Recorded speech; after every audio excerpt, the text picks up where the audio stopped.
بسم اللہ الرحمن الرحیم۔ معزز و محترم حاضرین و ناظرین،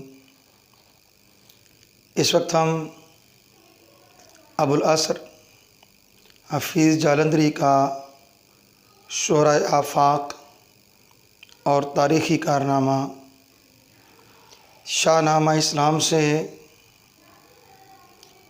بیان حضرت ابراہیم خلیل اللہ علیہ السلام پیش کرنے جا رہے ہیں۔ کیا نمرود نے بابل میں جب دعویٰ خدائی کا،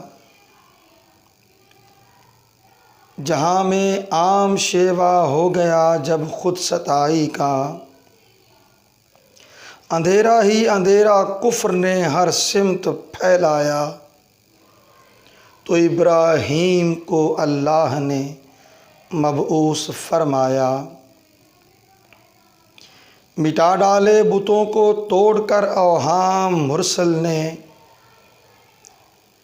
دیا بندوں کو پھر اللہ کا پیغام مرسل نے۔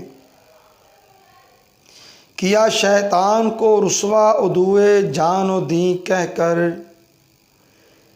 کیا سینوں کو روشن لا احب الآفلین کہہ کر،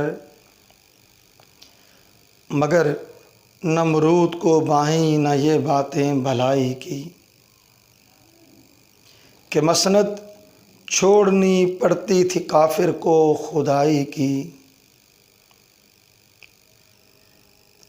ہوا یہ بندہ شیطان خلیل اللہ کا دشمن،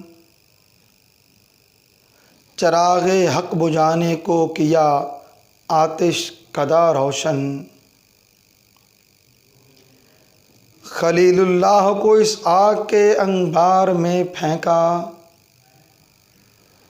گلِ توحید گویا تختہ گلزار میں پھینکا۔ بروئے کار آیا آج بھی وہ نور پیشانی، ہوئی آگ ایک پل میں کوثر و تسنیم کا پانی۔